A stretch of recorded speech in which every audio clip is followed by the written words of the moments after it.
Amazing the different ways that impact our lives, that shape our lives. And some of you are sitting there and you're hopeless tonight. And you're thinking, bro, like Trey, I'm 10 years, over 10 years away since my last use, right?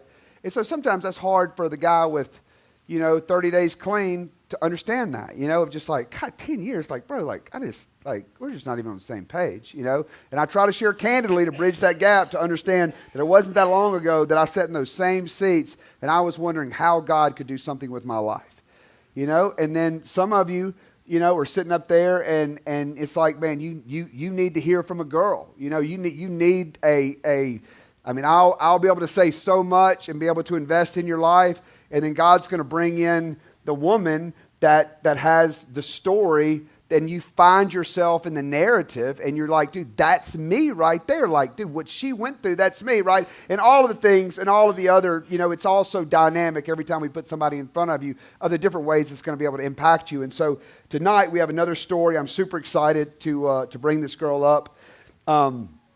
She is a true impact player at Good Landing. She is based out of our detox and residential center in Gainesville, where we have the full continuum of care. And I want to say what's up to Detox and Res. I know you guys are watching tonight by way of live stream, and just want to say we love you guys. We're praying for y'all. I know y'all are in the throes of this thing, and the part where the most uncomfortable part of this whole process. And just know that there's about 300 and something people that are sitting here that are waiting on you to walk out community and walk out real life with you.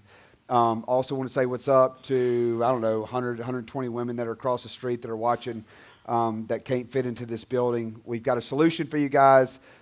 First Friday of July, we're going to be in a new building that is going to have more than enough room.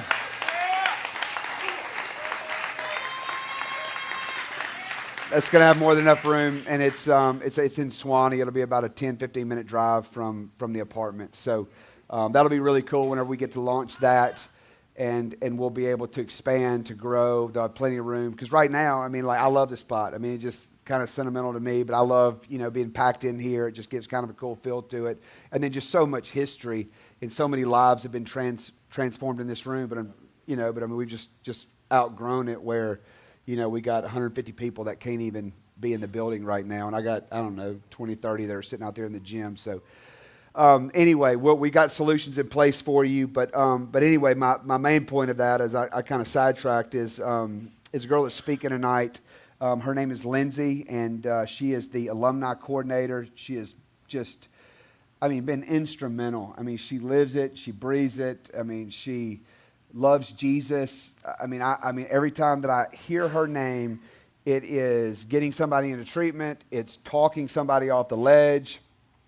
It is just bringing all of the stuff that is necessary to understand, this population and to have a tremendous impact. So, Lindsay, if you would come up and share your story with us.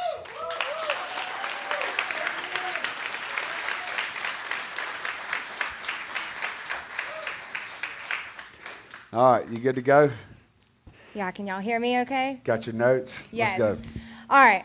I am nervous, you guys. I'm shaking like a leaf, so y'all bear with me, okay? I'm going to start by saying Trey asked me late last night to share. I called my mentor this morning. I was, the devil was talking in my ear. I'm like, man, I'm going to leave this part out of my story, and I'm not going to share this.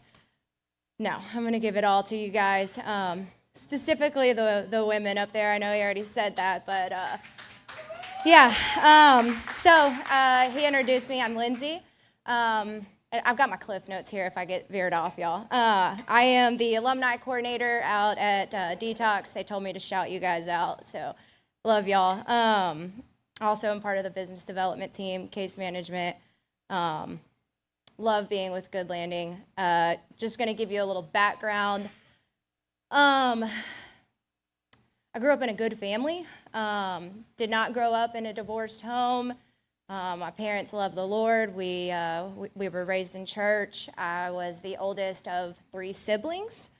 So it was my job to set the example and set the pace for my siblings. And I felt like I did that well as a child. My dad kind of ingrained that in me. also, I was born on a Navy base. My dad's an ex-Navy SEAL, so he was pretty tough on me. Fast forward, picked up a basketball. There's a purpose to this. Picked up a basketball for the first time, age 7. Everybody wanted to be an astronaut or a firefighter, and I wanted to be a baller. So that was my goal. I did that. I ended up going to Georgia Southern, played basketball. Started drinking, I guess, in high school. Y'all know Georgia Southern. I don't need to explain that to you guys. I had a good time. My summer of my junior year, had a knee injury, ended up in the pain clinic. Boy, did I love that. Too much. So that is kind of where it started. Graduated within, the 4 years. Got a good job with the CDC. I worked for a company that contracted with the Center of Disease Control as a fitness specialist, kind of worked my way up as site leader, but worst decision I ever made was moving back to my hometown, right? I was around all of the people that never left and stayed there, and so got wrapped up in the wrong crowd. About that time is, when I met the dope man, started taking, more than my prescription pills, whatever.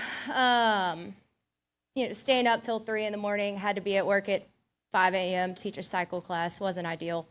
Fast forward, ended up linking back up with a high school boyfriend, thought, at the time, he was the love of my life, or so I thought.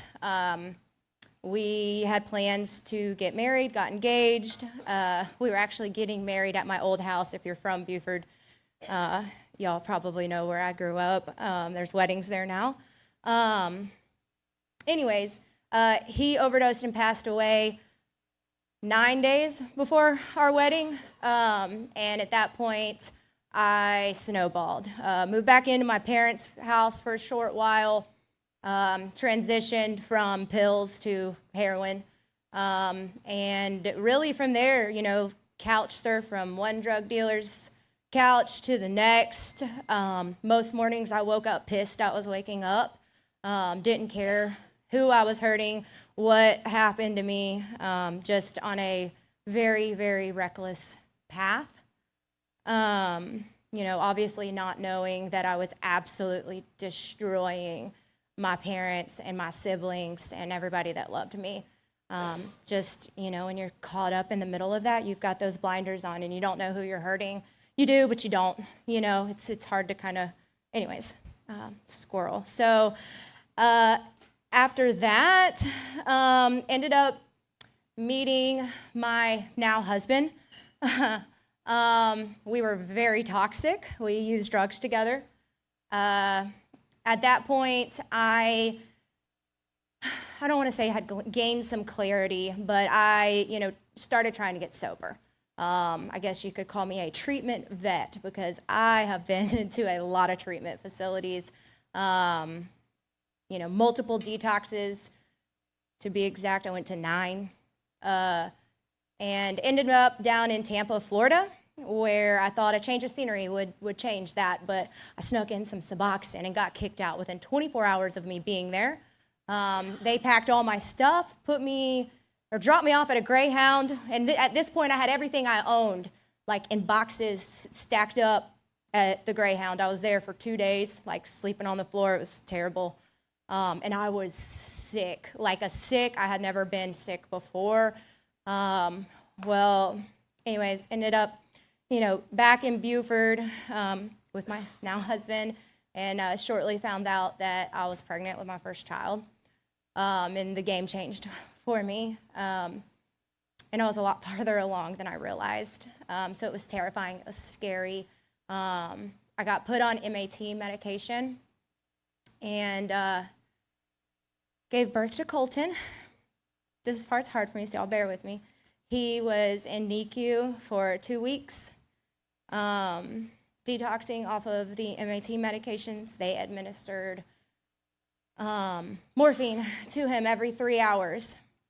It was awful. He was born with a heart murmur. The left side of his heart was smaller than his right, and I blamed myself for all of it. So I hope any of you ladies that are going through this with your kids, I want you to hear this. I relapsed while he was in the hospital on what I thought was meth. I got it from somebody I owed some money to. It was not. It was bad dope. Ended up in the hospital. Woke up and nobody really thought I would snap out of it. I was in psychosis and I stayed that way for weeks, y'all. I was like down in the basement in a padded room, telling the nurses there were spiders crawling up the walls and all kind of crazy stuff. It was bad.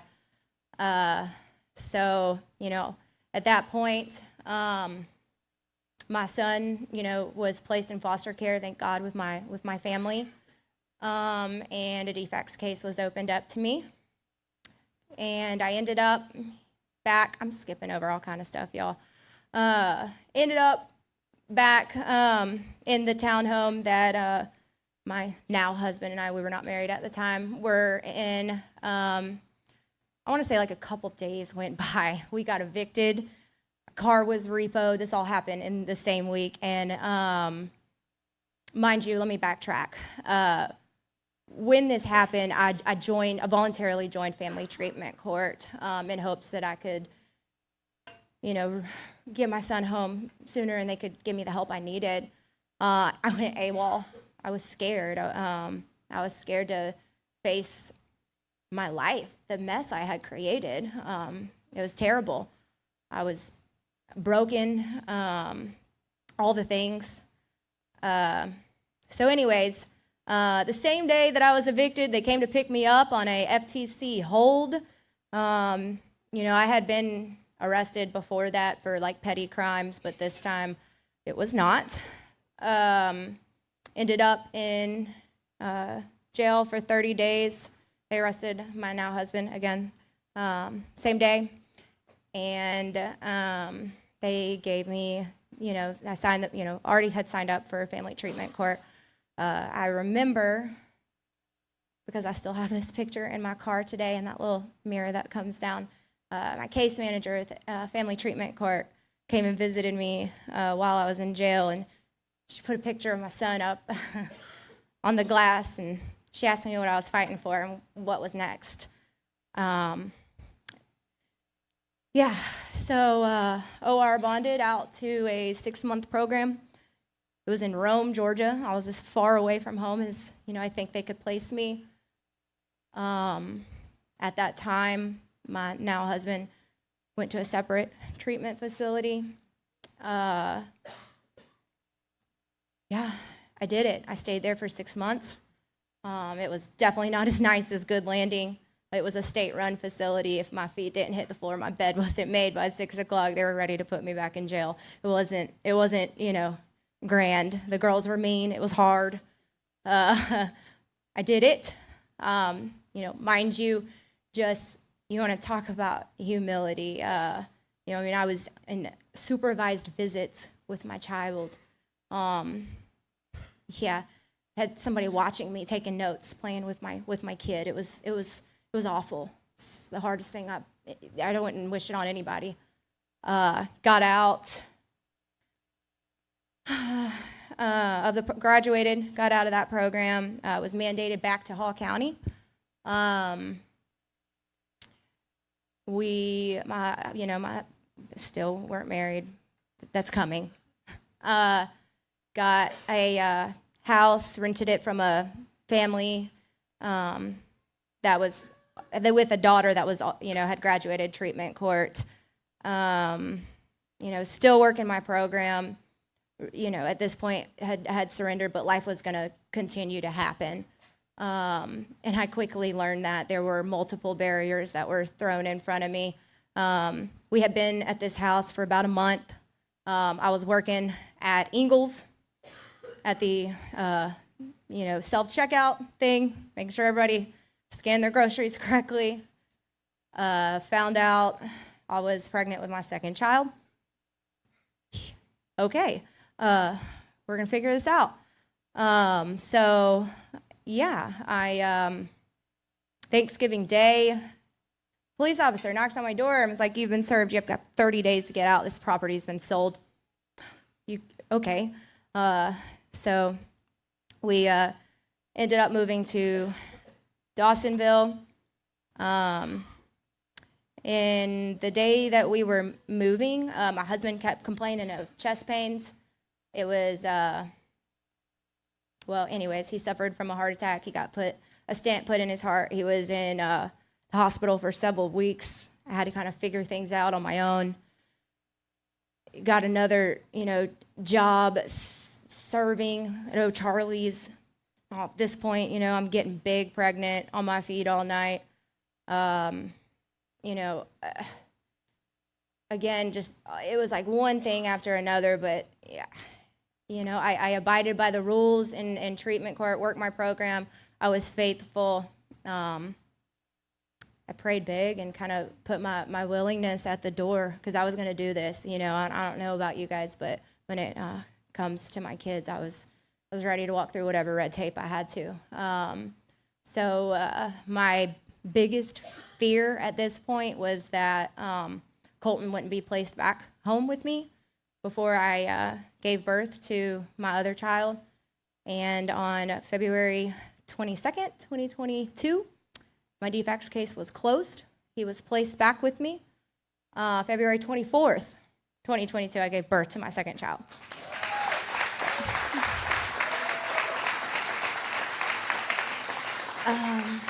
And that, I guess, was monumental for me. Doors finally, started opening. I'm trying not to cry. I got my first job in treatment as a tech. I got the job, and they were like, we need you to start on this day. I was like, I'm like 2 weeks postpartum. I need at least 6 weeks. They were like, no, this offer stands for 4 weeks. We need you here. So I did. Showed up 4 weeks postpartum, and I did it. Figured it out. And so kind of, from there, quickly moved up in the industry. I had found my calling. Everything that had disqualified me thus far to be unsuccessful in life was why I was good at what I was doing. All I had to do was be myself, right? And be honest, which was something I had never practiced ever. And I got really good at it during these, past several years. So fast forward, September 2023, my husband and I bought our first home. This was a big deal for us. This was our temple of God's promises. We were able to, have our first Christmas in our house that was ours, and we both had good jobs, and life is good. I had been sober for several years at this point. Again, life will continue to happen regardless if you're sober or not. Thank God for my recovery community, my support group, my mentor. A month after I was in that house, I got a call October 20th of 2023 from my little sister, and she was hysterical. I remember it like it was yesterday. It was 6 p.m. I had just picked the kids up from daycare, made it home from work, and she was like, "I got to tell you something really bad. You need to go into another room and away from the boys." It's like, okay, I'm here for it. She's like, Dad shot himself. He shot himself in the head. You need to come to Athens now. So I did. I got there, got to the hospital. All my siblings were there. My mom, she couldn't even speak a sentence. Mind you, they've been married for 30 years at this point. In the process of me getting my life together, my dad's drinking had gotten really bad. Unbeknown to me, it was a lot worse, clearly, than I knew. To be fair, he's an ex-Navy SEAL. He was not gonna go to treatment if I couldn't talk. There's nothing I could do. He thought he had it in the bag. Anyway, so when we got to the hospital, I found out that, he passed away.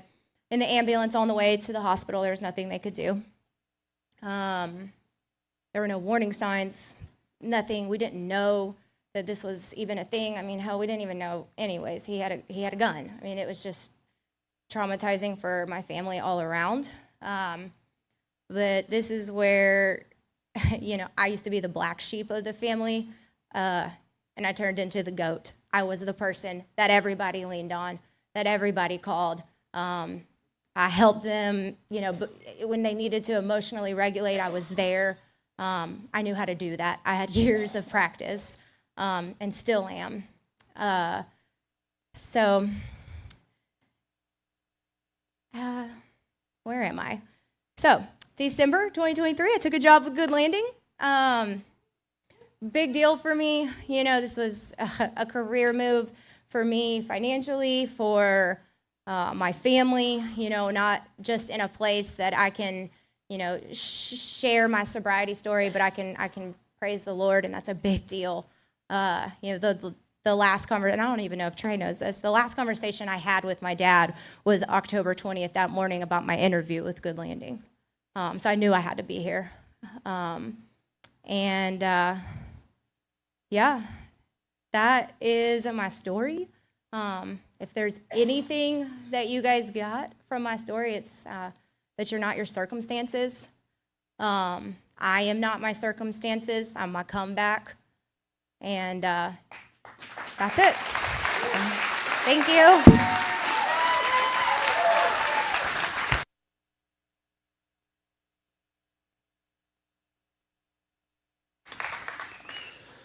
Lindsay, that was awesome.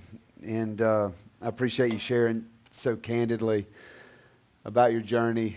And, and I just was kind of hit with the reality of how many stories just like that are in these really hard phases right now of, where you're at, and you're having to jump through all the red tape to get this life back, that you, or to get a life, for the very first time that you're proud of, to get a job that you're proud of, to get, and I just love it. It's not too often in church that going from the sheep to the goat is a good thing. But here, she was talking about, this idea of becoming, and I think it's just such an incredible picture of what's available, of where, right now, a lot of you in this room right now, you can't go home. And if you did go home, it's super awkward. People don't trust you. They don't want to have anything to do with you. They don't necessarily like you. And, and that's with family. Kind of like has this responsibility to deal with us. And then, and then when you think about that at a larger scale, you think about how many people that right now, if you're anything like me, you're probably the brunt of a lot of jokes and a lot of discussion at people's dinner tables right now that you would not like to hear. And what you'll find is that you walk this long enough and that you're consistent long enough that people right now that might not want to have anything to do with you will be the ones that are picking up the phone to call you to ask you to show them the way out, to come and help their child, to come and help their family member. And I just was so taken back by Lindsay's story and everything that she's been through, and just, you're talking about, this girl up here that's our alumni coordinator is pulling off all this incredible stuff. It wasn't that long ago, that she's, waiting tables at O'Charlie's, just trying to figure the thing out, and, walking through, giving birth to her child, and just all of the stuff, man, that's so difficult. I just feel like I'm like watching, some movie, and then also to realize that every single person at some level is in this very inconvenient spot of just trying to deal with this disconnect between what you're capable of and what your current circumstance is. And if you're not careful, it can become debilitating. It can become depressing, and hopefully not. But what I want to encourage you, is obviously is why I put Lindsay up here in front of you, is to know how fast that it can turn around. That's why I'm up here in front of you, is to know that I was one of those throwaways, that I've sat in those seats. I went through treatment 10 times. 10 times, IV drug user, 4 DUIs. All the stuff that you guys have heard from me so many different times. And to know that there is a God, the real higher power, who can transform your life. For real, transform your life, but it's going to take His grace, it takes His power, it takes His love, but it does take your participation. It takes you to buy in and to lean in and to give yourself fully to a new way of life. That's how it works. Not half-hearted, not dipping your toe in the water, not just trying to kind of play around with this thing. Like, it takes an all-in, I'm going to be as vulnerable, I don't care what it looks like. There's a saying in the rooms of Alcoholics Anonymous that you can't save your face and your butt at the same time. It's the PG version.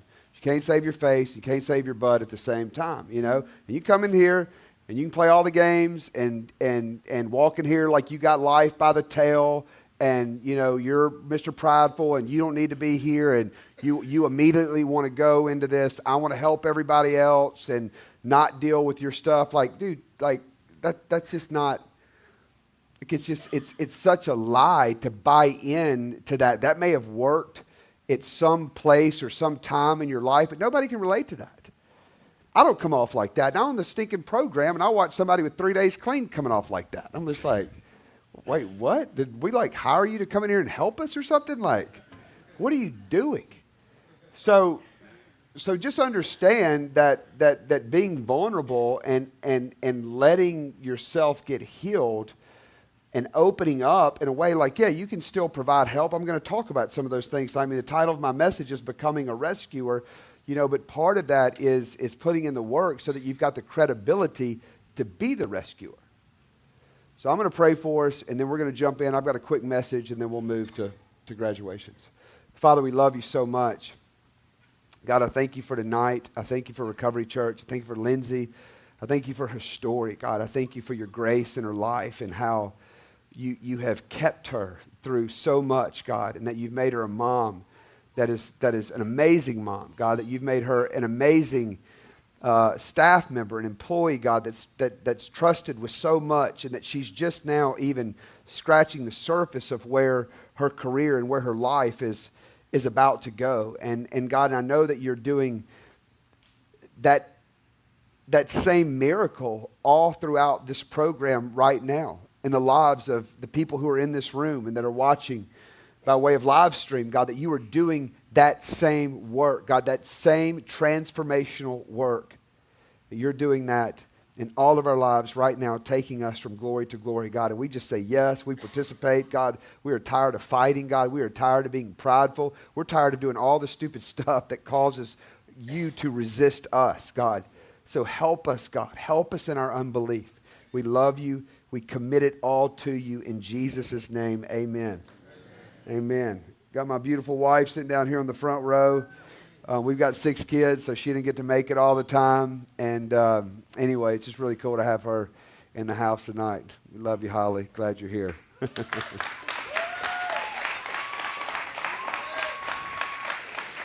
So, becoming a rescuer. I was, I guess it was, when was Cannon's orthopedic appointment? That was Wednesday? Last Wednesday? Okay. This Wednesday. Yeah, it was a couple days ago. Yeah. So it was a couple days ago. So I got a 9-year-old, and he plays baseball, and one of the guys here that's actually on staff, Joe Fontenot, that pitched for the Marlins, and really neat guy, part of our admissions team, and he's been working with Cannon on his pitching. What he would find out is he would get deep in to the about middle way through one of the pitching sessions, and he'd be in pen, and he would start to figure out that he had his arm was hurting. And Cannon's been complaining about this off and on for a while, growing pains. I'm not thinking much of it. He's like, hey, you need to get this thing checked out. So I scheduled the ortho appointment, and we're on the way, and I'm running a couple minutes late, and I'm riding down Buford Drive, Highway 20 extended, that runs down by Gate City and where the Gwinnett Stripers play AAA ball. So I'm kind of going down that way, and I'm with Cannon. And you have to realize, like I'm not a paramedic. I was in the military, but I'm not. I never worked at that. But I've had this unusual amount of wrecks that I've pulled up on, like first responder, people thrown out of cars, multiple wrecks, and it's like this weird thing that it just seems to happen to me more often than I would expect it to just to happen, right? And so I'll see them, and then I'm just kind of built, probably like many of you. There's some people that when things like that happen, like they run away, and then there's other people that like run to it. And I typically run to it and try to help however I can. And so I had Cannon with me this morning. Now I just remember how it just kind of hit, and there's a Nissan Altima, and it's flipped over, and first responders haven't got there. I didn't see the wreck happened, but I could tell you it had just happened, right? And I look, and I'm seeing some guy like running around the car, and I pull over, and Cannon's in there, and there was a part of me that wanted Cannon to experience this. And I didn't know what I was pulling up on. I didn't know what he was about to see. I didn't know, like, you know, maybe this wasn't like, you know, the father of the year moment that I pulled over this thing with my kid in the car. And I didn't let him get out, but he could see it. I wanted him to see, like, this is what we do. Like, we help people. And so we pulled over, and I get over there, and this guy is running around the car, and I can perceive that somebody's trapped inside the car, and all the windows are up. It's upside down, and he's banging on the windows. He runs over to the other side of the car. He's banging on the windows, and I'm watching him. And honestly, y'all, this beautiful, I mean, probably 18 to 20-year-old, this precious African American girl comes out, like he finally breaks the window open where she can get out, and she comes flying out. I think she already had her mom or somebody on FaceTime. And honestly, the only thing that I can like liken that to was watching the miracle of childbirth, okay? I've got 6 children. I've seen a lot, okay? It is amazing. Like, I don't know if you've ever seen a child born. Like, it is one of the most amazing, like, I just weep at the thought of a child. And I mean, it was literally like that. I mean, I'm just sitting there like not knowing what is about to happen. Like, is this person about to, you know, just to be, and they really like, I mean, she had like some cuts and stuff like that, but nothing that was major that I could tell anyway. And she just comes flying out of that window, and she's safe, and she's freaking out. And I'm just, hey, you're okay. And this guy like grabs her. I mean, he was like the hero of the story. But what was so fascinating about all of that is I pulled up on some, but I've never had to pull up on a car where I had to kick the windows out or break the windows out. But what I was noticing is that if I ever pull up on a situation like that, and I was like, what's this guy doing this with? And he had a knife, just like this is my knife, and he has a knife just like that, and on the end of it, it's got a little screwdriver, you know, point or whatever, and like that's what he was frantically using. I just remember thinking, like, dude, if I ever pull up on this, like, I want to make sure that I have one of these on me, and that I understand like what he did. You know what I'm saying? Just so much a part of like training and knowing how to help somebody is that you've got to see it done somewhere else so that you can learn, right? So I wanted to know what would it take to be able to help somebody that was in a condition like this, you know? And even though it's not my profession, but again, I mean, guys, I can't even tell you, like, I mean, I was even on 985 when the guy stinking crash landed his airplane, like right up in front of me. I've been in so many of these things, it's not funny. So I was paying attention because I wanted to know, how do I help somebody? You know, and so I started thinking about a lot of you in here. You know, you want to leave a life of impact. You want to live a life of impact. You want to be able to help people. I mean, most of us in this room right now, if somebody were to get up and to do your eulogy for your funeral, I mean, let's be honest. Like, if the preacher didn't lie, like, what would they say about you? I mean, I can think what would be said about me whenever I was in treatment. Trey Lewis, one of the greatest liars and manipulators who have ever lived. It was unbelievable how many days that he could stay up in a row without sleep. Not one of y'all could outdrink him. In this room, probably not the case, but I'm thinking of the congregation that would be there at my funeral. You know what I'm saying? I mean, if they were being truthful, you know, I mean, but the reality is it'd probably have some big lie of like, well done, thy good and faithful servant on the front of my thing, and everybody be rolling their eyes of like, bro, that dude was no servant of Christ. But anyway, I guess this is the formality that we do.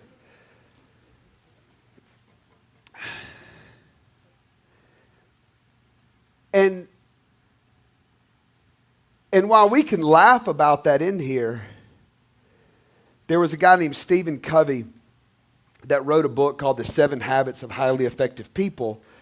And he, you know, one of the principles, it's kind of an older, you know, self-development book, but one of the principles were begin with the end in mind. And the thing is you need to know where you're going so that you can hit that target. So the way that you need to think about it is whether you think about a eulogy or you think about somebody who's going to be toasting at your 80th birthday. What are they going to say? What are they going to say about you? What would you want said about you? I mean, you want somebody to sit there and be like, oh, here's to Billy, the dad that could, he could not stay sober. He was full of potential, but never could make it all come together. But when he was sober, he was awesome. But unfortunately, the majority of the time, he was not sober, and he was not awesome, and he did not win. Here's to the mom that was never present in her child's life.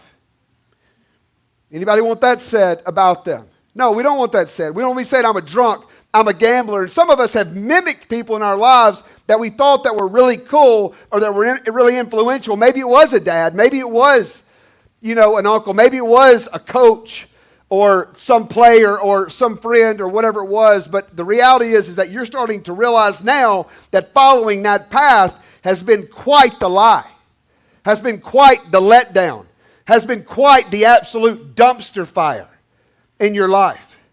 And you begin to think, man, I want something different. What I want said about me, man, is here's to Trey Lewis. I thank God upon every remembrance of Trey Lewis. I know that my kid would not be alive if Trey Lewis wouldn't have answered the call. I know that my family would have been in ruins if it was if you know what I'm saying? You can say that kind of stuff, but then it takes real action. It takes drastic action to go and live that out. I hear in churches all the time, people are praying for revival. It's like hysterical to me. I'm like, do you understand what's going to happen when that actually hits? I mean, what do you think all these drug addicts are going to look like when they fill up your churches and their hands are raised? What do you think it's going to look like when the music stops? It's going to take you not watching Netflix and every freaking sports game that comes on and actually ministering and helping these people and doing all the stuff that's necessary to pull somebody out of it. I mean, I realize God's grace. I mean, I shouldn't make a point like that. But you see what I'm saying? I mean, there's we'll kind of, pray for this stuff in passing and not realize man, what would it look like if we actually went and did the thing and stepped out in faith and took some risks to be able to see some people. And so to see some people get transformed. And so whenever I'm thinking about, man, I want to live a life of impact, I want somebody to say something positive. I want somebody to say, hey, Trey was consistent. Or maybe you want somebody to say, hey, that you were consistent, that you were faithful, that your life actually mattered, that you weren't, because most of us in this room, we're chameleons. You know what I'm saying, man? If I'm in church, I can be the church guy. If I'm over here with the drug dealer, I'm going to say whatever they need to be able to get whatever I need. I'm going to say what they want to hear to be able to get what I need. If I'm with this group of people, I can be this, and you don't stand for anything. You show up here and you don't even know who you are. Because you have to be so many different people to be able to juggle this life of lies. And so you come here and you have no identity, and then you start to get in these types of atmospheres, and you get into a room like this, and you're saying, yes, I do want to be used by God. Yes, I do want a life that matters. Yes, I do want to be a mom like Lindsay. Yes, I do want to have a testimony like David Hobbs. Yes, I do want to walk out of meth addiction like Danielle Brummett. Yes, I do want one of these stories. And I don't want to do it for 30 days, and I don't want to do it for 60 days. I want to do it for the rest of my life. I want to be a rescuer. I want to have a life of impact. I want to be somebody that matters. And you know the difference between somebody that's authentic and somebody that's real and somebody that carries real weight. And then you get around these religious snobs and these fakes, and you don't want that. And that never helped you. They start wielding their Bible knowledge. It makes you want to throw up. It's like they're using it to beat you over the head with it, to remind you that you're not like them. I promise you, I know exactly how to teach just like that. You know what I'm saying? Sit here and bore you in the ground with the Hebrew and the original text and the blah, blah, blah, you know what I'm saying? Or what, I mean, that stuff, some of that stuff is cool, but you see what I'm saying? It's just got to be done in the right way. But whatever that is, and that thing that made you feel like, man, I can never go into church and I don't want to be around that, you know what that is and you don't like it. And you polarize from it. And you're thinking, man, I want to be I like what Lindsay said, man. I get to show up, and finally, the thing that destroyed my life, that skill set that we developed, now I can show up redeemed and do what I do, and it's going to be accepted. It's going to have an impact. That was very liberating language that she used. So you want to help somebody. So you want to be used. So you want to have a life that really matters. The first thing is your story, your testimony. Your testimony, you don't have to glorify it. There's everybody in here across the gamut in this room. Some of you that still had a job, you had a great house, you got a $2,000, $3,000 a month mortgage somewhere that's being paid by your FMLA and by your company while you're here, and you never had a DUI, but you got a problem, you got a real problem. You don't need to dress that story up. You don't need to add stuff to it or think it doesn't matter. I mean, Holly's got an incredible story, an impressive story. Getting saved her freshman year. She wasn't an addict. She wasn't an alcoholic. Right there where you would have thought when I think about her story of this beautiful girl, her freshman year at college, that is getting treated like the Queen of Sheba everywhere that she went, and that God meets her in the middle of that, where in my mind, that's the hardest place for God to meet somebody. You know what I'm saying? When I'm on top of the world, and before addiction had really got a hold of my life, I mean, to think that God could have reached me in that point, I mean, it's just... Yeah, I mean, in my life, like, he reached me when there was nothing else left. I mean, I didn't have any other play. I mean, I love our stories, and people love to take our stories and put them up on stage and tell the stories, and do all of that. But it's wild to me of just the beauty of every single story, of no matter what it is and what it looks like. But you need a story. Revelation 12 says that it's one of our greatest weapons, and they overcame the devil by the blood of Jesus and by the word of their testimony, and they loved not their lives even unto death. The word of your testimony. To be able to share that story. I don't care. You know what I'm saying? We got all different types of denominations in there. You don't even know what denomination I am. I'm not going to tell you. I don't even know. But the thing is that we're Christians, we're all over the place, and there's all these different areas, you know what I'm saying, that we get caught up in, that we can argue over, and that we might not agree on. But the one thing that you can't argue is the power of a transformed life. People sit up here and say all day long, but I know one thing, I used to stick needles in my arm, and I don't anymore. I used to be, just written off by every single person, throwaway. Nobody had hope for my life. Ran into a guy not long ago at a funeral, and he was like, man, if you just would have stayed out of jail, I would have thought your life was a tremendous success. The fact that you were alive, like, he couldn't believe what I was doing. He goes, man, I would have thought a win for your life would have just been staying alive. That's how most of you are right now. Most of you in there would be like, man, the win for your life is just staying alive. Don't buy into that. God has so much more for you. So much more. He will do so much more in your life. The next thing that we've got to do to be able to help somebody is that you've got to learn how to create the atmosphere. You got to learn how to create the atmosphere. That's all we do at Good Landing. I love when people say, thank you for giving me my son back. Thank you for this. Thank you for that. All that. Like, I realize that we do work and we play a part, but all we do is create the atmosphere. I've had people in those seats out there that have gotten saved, that have been transformed, that are on staff right now, that have gone on to start companies and do all kinds of amazing things. I've had people in these same seats that heard the same messages that are 6 feet under right now, and I spoke at their funeral on a fentanyl overdose. Sat in these same seats and heard the same stuff. And I got some of them that are sitting up there right now that are working, and some of them that didn't make it. At the end of the day, like, I just like, yeah, I wish that it would have been different, but I can't own the outcome. I can't own the outcome of that, because at the end of the day, all I do is create the atmosphere, and then you choose what you're going to do with it. That's what we do. We create the atmosphere, and you choose. You can be a cynic, you can be skeptical, you can be condescending, you can make fun of everything in here, or you can be like, you know what? I'm tired of living like this, man. I'm tired of lying. I'm tired of living this way, this double-minded way that nobody takes seriously, that nobody trusts. I am tired of this life. Man, I am tired of this. You create the atmosphere. How can you make a difference? The way you talk to people. Dude, you're gonna learn love on people, man. Have a good time. You know, you understand that by the time that people get here, like how broken they are, how much shame that they feel. You know, and for somebody to walk through the door and you not to, and I know that we do this here. I mean, I'm not like we do a good job. I mean, I see when somebody walks through those doors and they are scared to death. They don't know what to think, man. Is this prison? Is this like, what kind of like, what am I getting ready to do? What kind of facade do I have to put up so I can survive here? You know, and coming alongside those people and letting them know, hey, you're safe, man. Like, you're safe. We love you. We're going to help you. We're going to walk through this thing with you. We're going to come around you.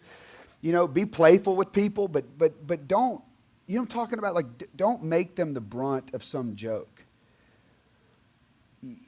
You just, the fact that they made it into a safe place, like, dude, I like to have a good time. I know what it's like to come out of sports world, whatever, the scene that we came out of. Be careful with that. Be careful with how you're treating somebody that's in such a fragile state that you're not pushing them out and that you're inviting them in. If you do go across the line, if you do say something that you know that hurts somebody, go back and apologize to them. Be like, hey, man, I was a little out of line right there. Whether they say anything to you or not, man, you have no, what that'll do to disarm somebody and to be able to help somebody stick it out and make it to the finish line. You know, the next thing that you need to do is that you've got to be filled with the power of God if you're going to help somebody else. You've got to be. You know, I'm not much on quoting Jay-Z in church, but I think it was Jay-Z that said, the best thing that I can do for a broke person is not be broke. The best thing you do for one of your friends is not be high. Not still be struggling and battling this thing. Getting free. Like, you've got to have something to be able to give it away. Like, we all want to help, but you've got to get dialed in first so that you can go and help somebody else. I mean, what would you think if I was like, yeah, I slipped up a couple nights ago. Saying I had a couple beers, wasn't really a big deal. You know, when I mean, like, it wouldn't land. I'm not saying I ain't perfect by any means. She'll be the first to tell you. Anybody, my staff will be the first to tell you. But there's one thing to be able to talk about sobriety and to be able to talk about recovery is that you've got to get victory over this thing. And you've got to get filled with the power of God. And you've got to get filled. You've got to have a relationship. Say, man, how do I get filled? What is this language filled? I mean, it's the same way that you used to drink. You used to drink all the time. And now you got to immerse yourself in this way of life all the time. You got to read all the time. I mean, you got to set your day. This is the first thing that you do. I mean, whenever I was a drug addict, the first thing that I did, I didn't get up in the morning and think about, I'm like, man, I got to get high. I got to figure out a way to get high. I've got to put this spirit in my body. If I take care of that, it's going to take care of everything else. I mean, here's the deal, what I'm talking about with spirits and how it works. Right now, if I decided that I wanted to become an evil person and I wanted to just blow out all the metrics on all the bad things that I can do, I'm like, oh man, I want to steal, I want to lie, I want to cheat, I want to con people. I want to, like, whatever it might be. If I just decide on all these things that I want to do that's bad, I don't have to make a spreadsheet and start check them off. All I got to do is go put my drug of choice in my body, and I'm going to crush those metrics. I am going to blow those metrics out of the water, and I'm going to be good at it. So in the same way, if I want to be transformed and I want to go do all the good things that I want to do, then I'm going to put one spirit in my body.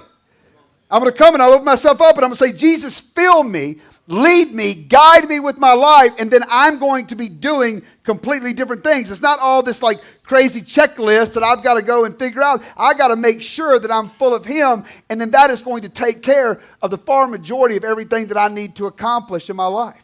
That's going to make sure that I'm up to that I'm doing good things, that I'm about my Father's business. And you want to make sure that you stay filled. You stay filled. It was one of the areas in my life where I got off last year that I realized that Jesus was not the center of my life. Working out became more important than Jesus. Work became more important than Jesus. I could go through the motions. I could get up here and I can preach whether I'm connected or I'm not connected. I can do the stuff. I've done this so many times. But I knew in my own life, if I was going to refortify my life spiritually, that I had to go back to the basics and Jesus had to be first. And I'm not even trying to put this thing on you of saying, hey, here's how you've got to do it. But how I had to do it was that I had to go back and say, man, before anything else, it's got to be Jesus. I got to be in my word, and I got to worship, and I got to spend time in prayer and do my affirmations and make sure that I am taking care of this first. It's like whenever I watch somebody come into recovery. Look, I am all about working out, okay? It is a big part of my life. I want it to be a big part of your life. I don't care if you lift weights. I just want you to do something consistently that takes care of you. But the problem is whenever I come in here and I can tell when somebody starts to associate that working out, that they think that's the foundation. Like before Jesus, before anything else, like I got to get back in here and I got to get in the gym and I got to get jacked. Like I got to get jacked. I got to get back on test and I got to get jacked. Like I'm telling you, that right there, they might look like $1 million, but on the inside, they are as close as they ever were to a relapse. It's not going to last. Physical fitness is like a supplement. I mean, in the same way that creatine is not going to get you, if I just said I'm just going to sit here and eat creatine all day, it's not going to work. It's a supplement to working out. Working out is not the foundation. It's a supplement to your relationship with Jesus. Like it's going to supplement your recovery. It is not the foundation. It cannot be. Nor can your relationship with your spouse be. Nor can your relationship with your children be. Nor can any of that. That cannot be the foundation. I would do anything for my children. I would do anything for my wife. I would do anything for my family. But at the end of the day, that is not the foundational piece of my life. And you've got to attack this thing. If you don't take care of the foundation, you hear this all the time too. I got to get the foundation right. I got to get the foundation right. That's what I missed last time whenever I was in treatment. It didn't work. I didn't get my... What is your foundation? Your foundation has got to be, it must be your relationship with the Lord. Any other foundation is faulty. Any other foundation is sand.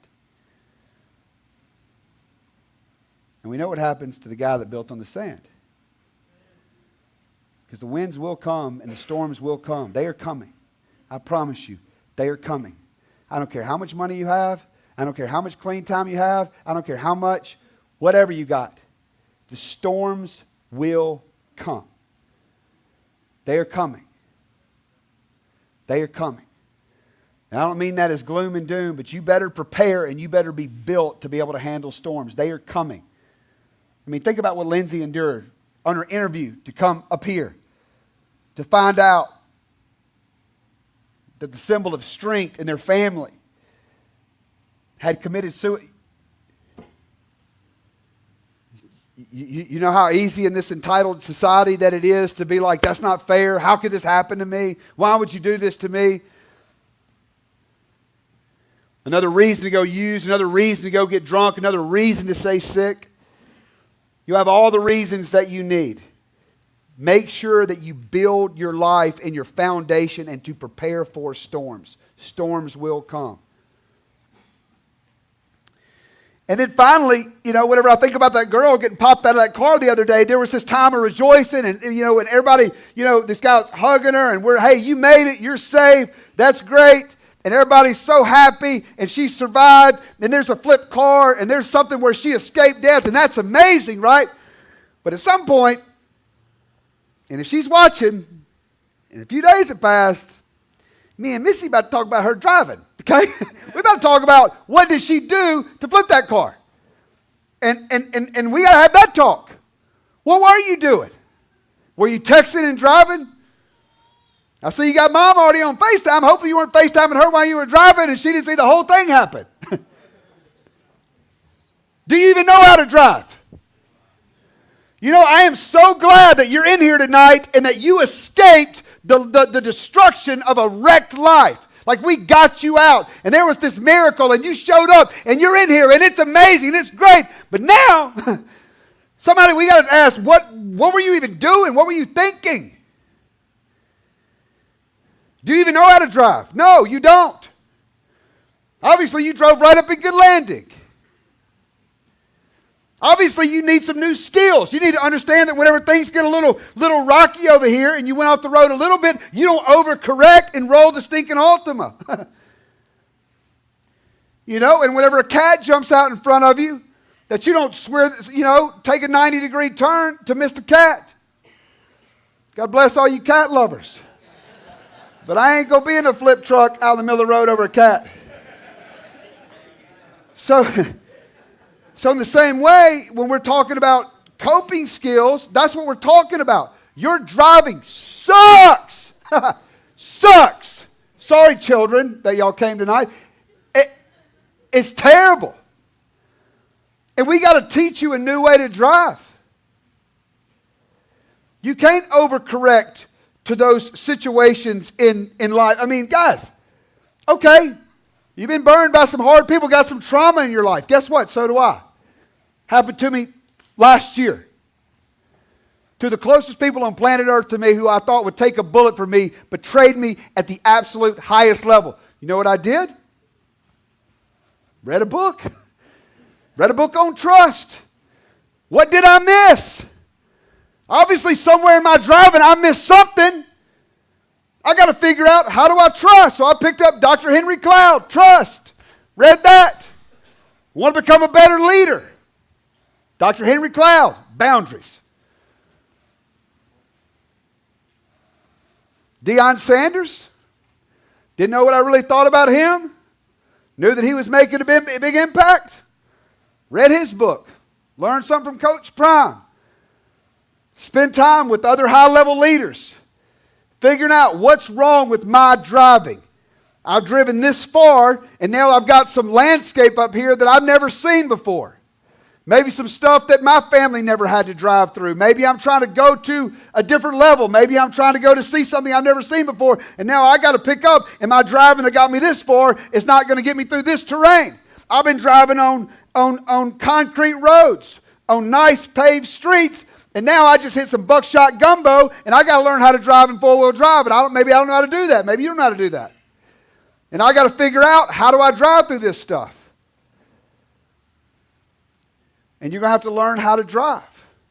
Maybe the driving that serves you well when you were 16, 17 years old is not the way that's going to serve you any longer. That same kind of, that same style of driving is going to now destroy your life. Maybe everybody thought it was so cool back, in 2004, whenever you were a hot-headed little punk and you would jump up and fight for no reason. You were awesome. Now you're a moron. So now you got to change. Now it's not cool anymore. Now it doesn't translate into something. Now nobody's laughing. Now your kids are embarrassed. So now there becomes a very practical side to this, of the celebration and this miracle of being rescued out. But now we have to autopsy your style. You know what? I can't drive my life if I've got some toxic person sitting over here in the passenger seat that's yapping in my ear all the time and yelling and screaming, and that person's got to go so that I can continue to drive. Some of y'all in a relationship right now, that person needs to go. Some of y'all need to make some big changes in your life. You need to change jobs. There's no way that you're going to go back to that job where everybody on the job site gets high, and you know them all. It's not worth it. It's not worth your 401k. It's not worth your PTO. It's not worth it is better for you to take a reduction in salary and to go put yourself into a place where you're actually going to be able to drive, where you're actually going to be able to live a life of sobriety. These are the hard decisions that you must make. We can get in here and feel the power of God and yes, Lord, and do all this stuff. I love all of that. I love every bit of that. But if it does not translate to action, to real action, you will not survive once you get this diploma and get on the other side of these doors. Like, you've got to make those decisions while you're in here. They're not going to magically disappear or go away or be something that, different than they were before that you came in. There should be no gray right now. Everything needs to be black and white. Everything needs to be black and white right now. Look at it through that lens. Your life really is on the line. It really does matter. Autopsy every bit of that while you're in here. Take a look at that. It's the most important thing that you can do. It is one of my favorite things to continue to do, to look at my life and to figure out ways that I can improve it.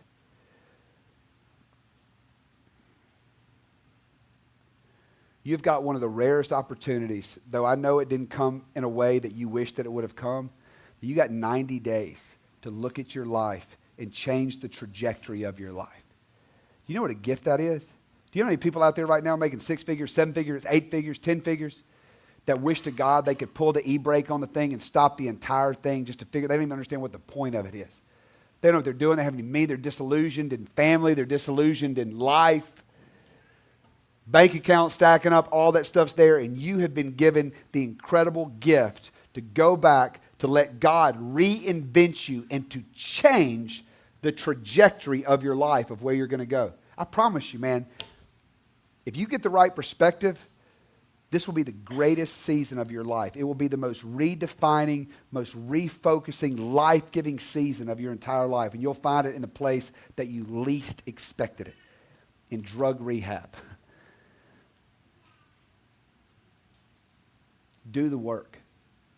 Do the work. Do the dark work. Do the work when nobody's looking. Autopsy your entire life and do the work. All right, I'm going to pray for us. We getting ready to go into graduations after this? Okay, so I'm going to go ahead and pray for us, close us. Is Rebecca, you here still? You going to come up for a second?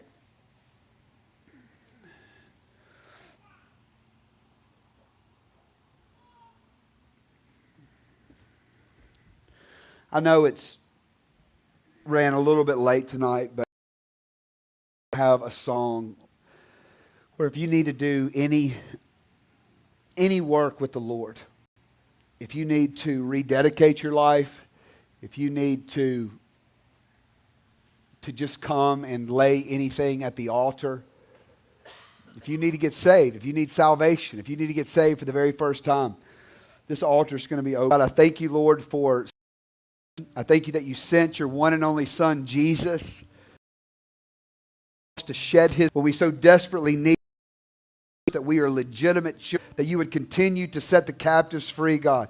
They need your help and your hand on this organization, God, and expansioners, God, on our group facilities, God, that they would do the